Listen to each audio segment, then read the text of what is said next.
ज़माने में लोग अपने ऊपर कोई मुश्किलात आती तो परेशान होते थे। आज हम खुद के दुख से नहीं, दूसरों के सुख से बेचैन हैं। कोई बंदे को परेशानी आती है तो हम समझते हैं कि वो उसके गुनाहों की सज़ा है, लेकिन अगर कोई परेशानी हम पर आती है तो हम सोचते हैं कि यह अल्लाह की आजमाइश है। जो भी बुरी चीज़ों का आप लोग नशा कर रहे हो, जिस भी चीज़ में आप अपना टाइम बर्बाद कर रहे हो, देखो नशा करना पसंद है तो एजुकेशन का नशा करो ना। पास्ट में जो हुआ भूल जाओ, फ्यूचर में जो होने वाला अपने हाथ में नहीं है, आपकी बस में है तो क्या, आज आपका प्रेजेंट बस आपके हाथ में, इसे यूटिलाइज करो। हुस्ने सूरत एक वक्त तक के लिए चमकती है, लेकिन हुस्ने सीरत को अगर आप संवारोगे तो वो आपको दुनिया में चमकाएगी और आखिरत में अंधेरे का चिराग बन जाएगी आप लोगों के लिए इंशाअल्लाह। क्या कोई एक छोटे से बीज को देख के बता सकता है आज एक छोटा सा बीज कल जाके एक बहुत बड़ा आलीशान बरगद का पेड़ बन जाएगा? आज एक छोटी सी की गई हुई सिग्नेचर कोई बता सकता है कि कल जाकर एक बहुत बड़ा ऑटोग्राफ बन जाएगा फेमस? 2 साल पहले ये भी लड़का gem of the workshop award लिया था।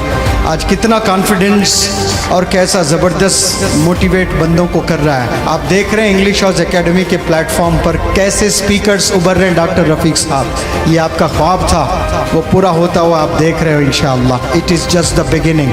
रेवोल्यूशन आएगा और भारत चमकेगा और उसमें हमारे नौजवान बच्चों का बहुत बड़ा कंट्रीब्यूशन रहेगा। उसमें अनस का भी नाम चमकेगा इंशाअल्लाह।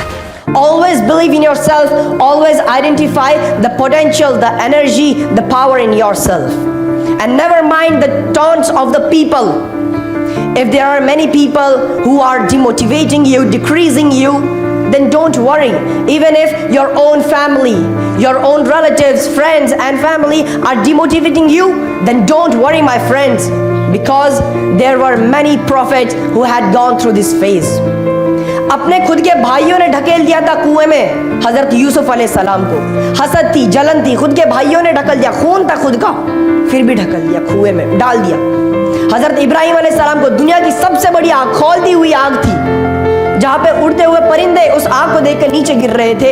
इतनी बड़ी खौलती आग में हजरत इब्राहिम अलैहिस्सलाम को डाला गया, लेकिन उनको खुद पे और अल्लाह पे यकीन था, तब जाके अल्लाह की मदद आई। अगर आप लोग एक ऐसी सिचुएशन में हैं जहाँ पे आपको समझ नहीं आ रहा कि अभी क्या करना है, कौन से रास्ते से निकलना है, कौन सा रास्ता अपनाना है, याद करना हजरत यूनुस अलैहिस्सलाम को कि जो मछली के पेट में न जाने कितने साल तक रहे, लेकिन बस अपना ईमान पक्का होने की वजह से आज उनका एग्जाम्पल मैं आप लोगों को दे पा रहा हूँ। लोग आपको ताने मार रहे हैं, लोग आपको ताने कस रहे हैं, आपको नीचा दिखा रहे हैं, आपकी टांग खींच रहे हैं, भरा बुला कह रहे हैं, तो डरना मत, क्योंकि आप उस दौर से गुजर रहे हो जिस दौर से हमारे नबी अकरम हज़रत मोहम्मद सल्लल्लाहु अलैहि वसल्लम गुजरते। जब भी रास्ते से जाते आस पड़ोस वाले कंकड़ से मारते, लहू उनके बॉडी से गिरता था, इतनी शिद्दत वाली दर्द से उन्हें गुजरना पड़ता था, फिर भी हमारे नबी उनके लिए उनको बैक आंसर या फिर उन पर हमलावर नहीं होते थे, बल्कि उन्हीं के लिए दुआ करते थे, उन्हीं की मगफिरत के लिए दुआ करते थे। वैसी पर्सनैलिटी हमें बनना है आज के दिन, वैसा माइंडसेट, वैसा जोश, वैसा दिमाग, वैसा अपने अंदर कैरेक्टर डेवलप करना है। पहले के ज़माने में लोग उतने पावरफुल, उतने स्ट्रांग हुआ करते थे, लेकिन आज हम बहुत वीक हो चुके हैं, पूरी तरह से कमजोर और कमजोर हो चुके हैं। मैं फिजिकली बात नहीं कर रहा हूँ, mentally we are weak. Mentally हम पूरी तरह से डिस्ट्रॉय हो चुके हैं, हमारी सोच न जाने किस कदर गिर चुकी है। पहले ज़माने में लोग अगर अपने ऊपर कोई मुश्किलात आती तो परेशान होते थे, आज हम खुद के दुख से नहीं, दूसरों के सुख से बेचैन हैं। हमारा पड़ोस वाला या फिर हमारा बड़ा भाई या फिर हमारा कोई बिजनेस पार्टनर अगर वो आगे बढ़ रहा है, उसकी तरक्की है, हमें हसद होती है, हमें जलन होती है, देखा नहीं जाता उससे। आज ऐसा दौर आ चुका है, हमारी सोच को न जाने कैसा जंग लग चुका है कि अगर कोई बंदे को परेशानी आती है तो हम समझते हैं कि वो उसके गुनाहों की सज़ा है, लेकिन अगर कोई परेशानी हम पर आती है तो हम सोचते हैं कि यह अल्लाह की आजमाइश है। ये हमारी सोच हो चुकी है कि अगर दूसरा कोई है तो वो उसके गुनाहों की सज़ा, और अगर हमारे ऊपर कुछ बीतती है तो अल्लाह आजमा रहा है। कभी खुद के गिरबान में झांक कर देखिए कि आप कितने दूध और कितने पानी में हैं। अपने थिंकिंग प्रोसेस को डेवलप करो, छोड़ दो इन सारी चीज़ों को, ये सारे बुरे काम, ये सारी बुरी चीज़ें, बुरी सोच, बुरी संगत को निकाल दो अपनी लाइफ से।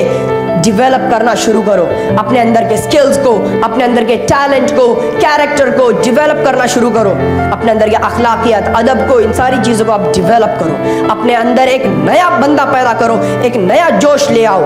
न जाने मेरी कितनी सारी बहनें हैं यहाँ पे, सब तो नहीं पर कुछ ज़रूर होंगे जो ना जाने आईने के सामने कितने कितने घंटों बिताते हैं। चेहरे के ऊपर अल्लाह ने इतनी अच्छी खूबसूरती दी है, इसको बिगाड़ने में लगे रहते हैं, घंटों घंटों बीत जाते हैं आईने के सामने। लेकिन याद रखना, हुस्ने सूरत एक वक्त तक के लिए चमकती है, लेकिन हुस्ने सीरत को अगर आप संवारोगे तो वो आपको दुनिया में चमकाएगी और आखिरत में अंधेरे का चिराग बन जाएगी आप लोगों के लिए इंशाअल्लाह।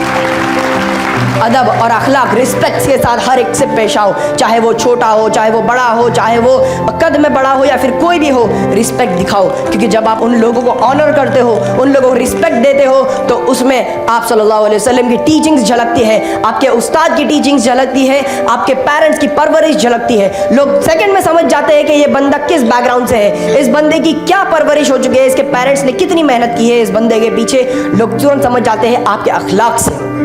और जो भी आप अपनी लाइफ में ड्रीम्स अचीव करो, गोल्स अचीव करो, may Allah bless you with more and more success. But याद रखना, जो भी सक्सेस आप पाओगे सबसे पहले अपने पेरेंट्स, अपने वालिदैन के लिए करना। बिकॉज पेरेंट्स, वालिदैन, ये वही लोग हैं कि जिन्होंने अपने औलाद के खातिर अपने खुद की ज़िंदगी, खुद के ड्रीम्स को कुर्बान कर दिया है आपकी ज़िंदगी को बेहतर बनाने के लिए। इसलिए आप लोगों को पहले जो भी करना है, जो भी अपनी लाइफ में मुकाम हासिल करना है, अपने पेरेंट्स के लिए हासिल करना है।